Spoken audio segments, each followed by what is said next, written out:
Sobat Wijaba, gimana perasaan kalian setelah lihat cuplikan video tadi? Serem nggak sih? Kebakaran hutan, penebangan liar, itu cuma beberapa aja loh penyebab dari kerusakan hutan yang bisa mengakibatkan hewan-hewan di alam liar kehilangan tempat tinggalnya. Kalian mau tahu apa aja penyebab kerusakan hutan lainnya? Yuk kita cari tahu di video berikut ini. Penyebab kerusakan hutan yang terjadi mengakibatkan kematian pada hewan-hewan yang tinggal di alam liar. Apa aja sih yang jadi penyebabnya? Penyebab yang pertama adalah kebakaran hutan. Kebakaran hutan bisa menghancurkan tempat tinggal hewan dan membuat mereka kehilangan makanan. Banyak hewan liar seperti harimau, orangutan, sampai gajah yang kehilangan sumber makanan dan juga tempat tinggalnya. Bukan cuma itu, hewan-hewan juga bisa mati terbakar loh. Penyebab yang kedua adalah penebangan hutan. Kalau pohon-pohon ditebang sembarangan, hutan jadi gundul.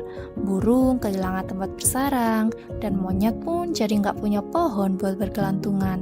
Tanpa rumah dan makanan, hewan-hewan bisa kelaparan dan mati. Penyebab yang ketiga adalah pencemaran lingkungan. Air sungai dan udara yang kotor bisa bikin hewan sakit dan mati. Contohnya sering kita temui ikan yang mati karena limbah atau burung lemas karena udara yang beracun.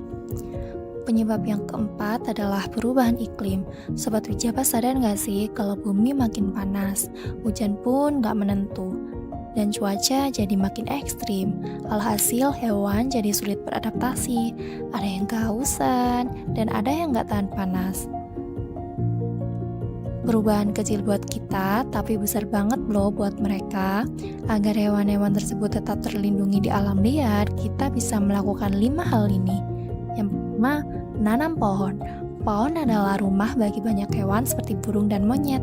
Kalau hutannya gundul, mereka kehilangan tempat tinggal. Jadi, menanam satu pohon sama dengan menyelamatkan banyak hewan. Yang kedua, tidak membuang sampah sembarangan. Sampah bisa mencemari sungai, laut, dan hutan. Hewan bisa salah makan plastik dan jadi sakit. Jadi Sobat Wijaba, mulai dari sekarang kita buang sampah pada tempatnya ya. Dia tidak memburu dan menjual hewan-hewan dari alam liar. Sampai sekarang masih ada juga ya orang yang menangkap dan menjual hewan itu secara sembunyi-sembunyi. Kalau terus dilakukan, kasihan loh hewan langka bisa hilang atau punah. Karena itu, pemerintah juga sudah membuat aturan yang melarang orang berburu atau menjual hewan liar. Tujuannya agar semua hewan bisa hidup aman dan alam kita tetap indah. Keempat, mengurangi penggunaan barang dari hewan langka. Jangan beli barang dari kulit, gading, atau bulu hewan langka.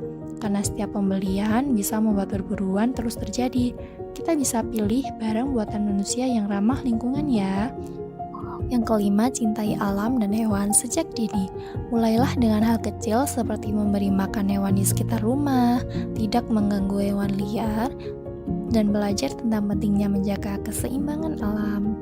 Nah, sekarang kita tahu kan Sobat Wijaba, kalau menjaga hewan juga termasuk menjaga bumi. Kita bisa mulai dari hal yang kecil seperti membuang sampah pada tempatnya, menghemat energi, serta selalu mencintai alam sekitar. Karena alam yang terjaga membuat hewan untuk berbahagia. Jangan lupa like, komen, dan subscribe biar makin banyak yang sayang sama hewan. Sampai jumpa di video berikutnya Sobat Wijaba.